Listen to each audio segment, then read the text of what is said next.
Assalomu alaykum, hurmatli vatandoshlar, aziz so'xliklar. Darhaqiqat, jonajon O'zbekistonimizni oxirgi yillarda amalga oshirilgan katta hajmdagi bunyodkorlik ishlari, ijtimoiy-iqtisodiy rivojlantirish loyihalarini amalga oshirilishi nafaqat vatanimizda, balki jahon jamiyatida ham alohida e'tirof etilyapti. Shu jumladan tumanimizda ham oxirgi 7 yil davomida misli ko'rilmagan bunyodkorlik ishlari, juda katta hajmdagi loyihalar, ijtimoiy-iqtisodiy rivojlantirish dasturlari amalga oshirildi va bu ishlar hozirgi kunda davom etmoqda.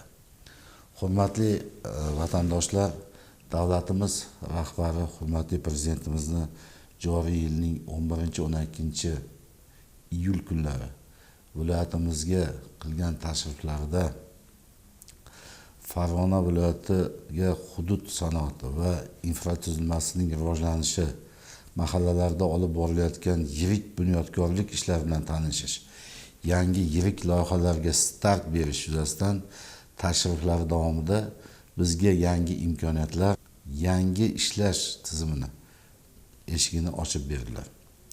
Hurmatli prezidentimiz rahbarligida o'tkazilgan faollar yig'ilishida So'x tumanini rivojlantirishga alohida e'tibor qaratilib, qator mas'uliyatli topshiriq va vazifalar berildi. Hozirgi kunda tumanimiz aholisi 84 mingga yaqinlashdi. Ushbuni inobatga olib, tumanda salohiyatli tadbirkorlar ko'pligi, imkoniyat ham, sharoit ham keragidan ortiqligi, agar to'g'ri yondashuv va tizimli ishlar tashkil etilsa, investitsiya, ishlab chiqarish, ish o'rni va eksportni 2 karrasiga oshirish mumkinligi ko'rsatib o'tildi.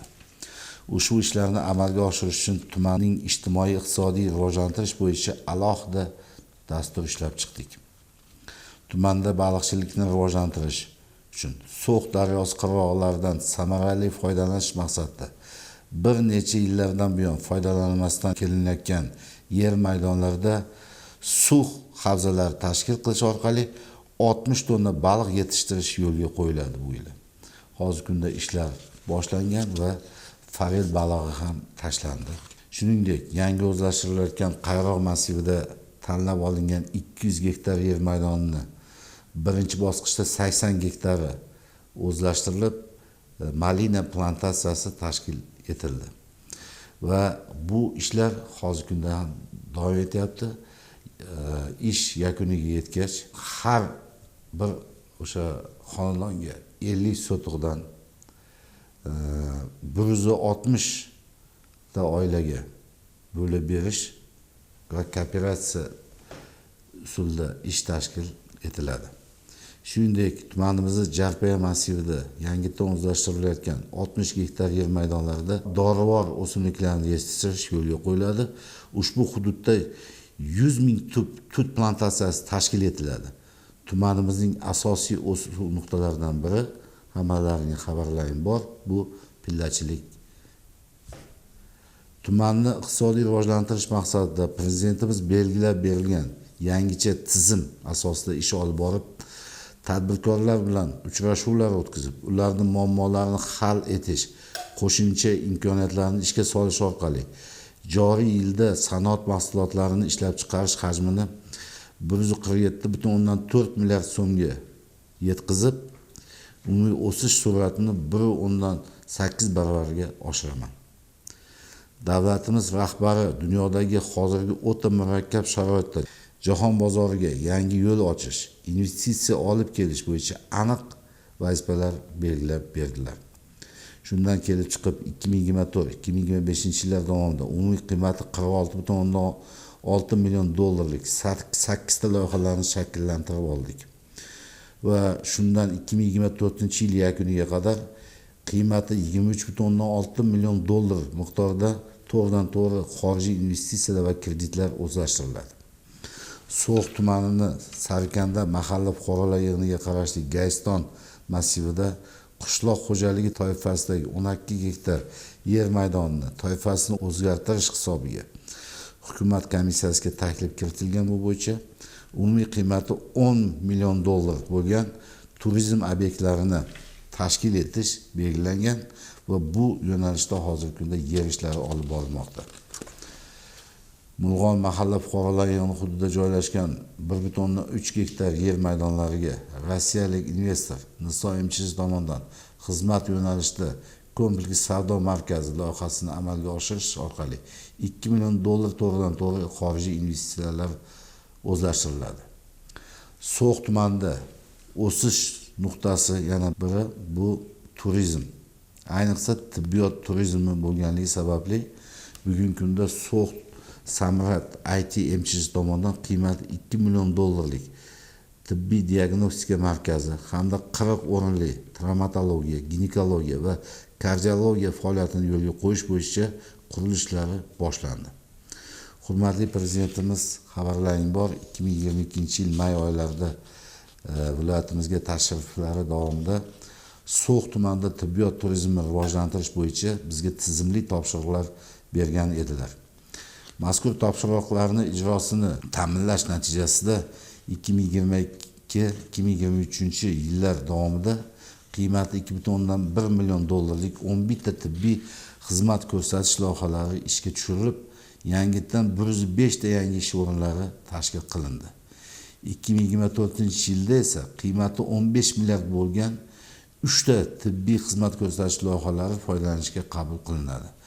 Mazkur loyihalarda hozirda qurilish ishlari amalga oshirilmoqda.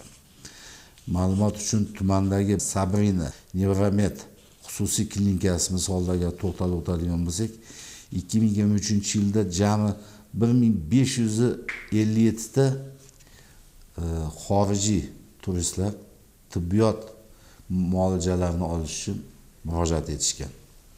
Shuningdek, mana 2024-yil 6 oy davomida esa bu ko'rsatkich 816 nafarga yetdi. Bundan tashqari viloyatimizga qarashli tumanlardan, hatto boshqa viloyatlardan ham hozirgi kunda bizga mijozlar kelishi kuzatilmoqda. Yana bir loyiha misol tariqasida ko'radigan bo'lsak, joriy yil yakuniga qadar davlat xususiy sherikchilik asosida Al-Behruz Qurilish Invest MChJ tomonidan qiymati 8 milliard so'm bo'lgan yangi diagnostika markazi hamda nevrologiya faoliyatini yo'lga qo'yish bo'yicha qurilish ishlari olib borilmoqda va yil yakuniga qadar bu yakunlanib foydalanishga topshiriladi. Hozirgi kunda qurilish materiallarini ishlab chiqarish hajmini oshirish orqali tannarxni pasaytirish, yangi qurilayotgan uy-joylar uchun qurilish materiallariga bo'lgan ehtiyojni tumanda qondirish maqsadida ishlab chiqarilgan beton plita, beton mahsulotlari bilan ta'minlash bo'yicha berilgan topshiriq yuzasidan 5 ta shu yo'nalishda loyihalar ishga tushiriladi. Hurmatli prezidentimiz tomonidan eksportyor korxonalarni qo'llab-quvvatlanishi natijasida tumanda 2023-yilda 6,6 million dollarlik eksport qilingan bo'lsa, joriy yilning yakunigacha bu ko'rsatkichni 11,6 million dollarga yetkaziladi. Aholi daromadlarini oshirish, kambag'allikni qisqartirish maqsadida yil yakuniga qadar tumanda 6377 nafar aholini bandligini ta'minlash bo'yicha aniq yo'l xaritasi shakllantirilgan. Ushbuni amalga oshirish natijasida investitsiyalar, tashqi savdo va mahalliy sanoatni rivojlantirish yo'nalishida 355 ta yangidan ish o'rni yaratiladi. Moliya, iqtisodiyot, tadbirkorlik va kambag'allikni qisqartirish yo'nalishida aholini doimiy, vaqtinchalik va mavsumiy ishlarga band qilish bo'yicha 5636 ta ish o'rinlari yaratiladi. Qurilish, transport, kommunal sohalarda aholini doimiy ishlarda band qilish ta'minlanadi. Aholini kambag'allikdan chiqarish, daromadlarini oshirish maqsadida quyidagi ishlarni amalga oshiraman. Jumladan, mahallalarda qiymati 16,9 milliard so'm bo'lgan 540 ta kichik ishlab chiqarish va xizmat ko'rsatish mikrolohalarini ishga tushirish hisobiga yilning ikkinchi yarmi yilida 1962 nafar aholini bandligi ta'minlanadi. Jumladan, o'z-o'zini band qilish 750 ta, yakka tartibdagi tadbirkorlar 245 ta, yangi korxonalarda esa 212 ta aholini bandligi ta'minlanadi. Shuningdek, dehqon xo'jaliklarini tashkil etish hisobiga 1126 ta fuqarolarimiz bandligi ta'minlanadi. Mahallalarda tomorqalar va uy xo'jaligida oilaviy tadbirkorlikni rivojlantirish doirasida yil yakuniga qadar 945 nafar aholi band ta'minlansa, ushbu maqsadlarga jami 24,9 milliard so'm imtiyozli kredit mablag'lari yo'naltiriladi. Bank mijozlari bilan uchrashuvlar tashkil etib, ularning muammolarini hal qilish orqali 1050 ta yangi ish o'rni yaratiladi. Bugungi kunda migratsiyada yurgan, xatlov natijasida kam daromad olayotganligi aniqlangan 448 nafar fuqarolarni qaytarib va ularni doimiy daromadga ega kafolatlangan ish o'rinlari bilan ta'minlash choralari ko'riladi. Bundan ularni bilim va ko'nikmalaridan kelib chiqib, ishlab chiqarish korxonalariga joylashtiriladi. Shuningdek, kasb-hunar va tadbirkorlikka o'qitilib, subsidiya hamda imtiyozli kreditlar hisobidan tadbirkorlikka yo'naltiriladi. Aholi tomorqalaridan foydalanish madaniyatini yanada oshirish, mazkur yo'nalishda sayxunobod, uychi tajribalarini keng qo'llash choralarini ko'raman va qo'llayman. Hurmatli so'xliklar, albatta hurmatli prezidentimiz tomonidan qo'yilgan vazifalarni asosida xalq manfaati, inson qadri yotganligini hammamiz chuqur his qilib kelyapmiz. Albatta tumanimizda amalga oshirilayotgan ishlar, aholini bandligini ta'minlash bo'yicha qilinayotgan loyihalar buni zamirida albatta so'xni manfaati, inson qadri yotadi. Mazkur ishlarni bajarishda biz sizlar bilan bir yoqadan boshqarib, temir intizom bilan hamkorlikda ish olib borsak, belgilangan rejalarimiz albatta so'zsiz sifatli tizimli bajarsak, biz maqsadimizga erishamiz. Maqsadimiz har bir oilani daromadli qilish. O'zini daromad manbaini bilmasa topishni o'rgatish. Jumladan prezidentimiz bir gaplari bor. Har bir kun bu imkoniyat, har bir kun bu kelajakka poydevor. Yana prezidentimiz aytadilar, birorta fuqaromiz o'zini muammosi bilan o'zi yolg'iz qolmasligi kerak. Shuning uchun biz har bitta mahallalarda mana 7lik faoliyati yo'lga qo'yilgan. 7likda bu mahalla raisi, ayollar faoli, hokim yordamchisi, yoshlar yetakchisi, profilaktika inspektori, soliq inspektori va ijtimoiy xodim faoliyat olyapti. Birorta fuqaromiz o'zini qiynab, vaqtini o'tkazib, olislardan tuman markaziga yoki boshqa uzoqroq joyga borib murojaat qilish kerak emas.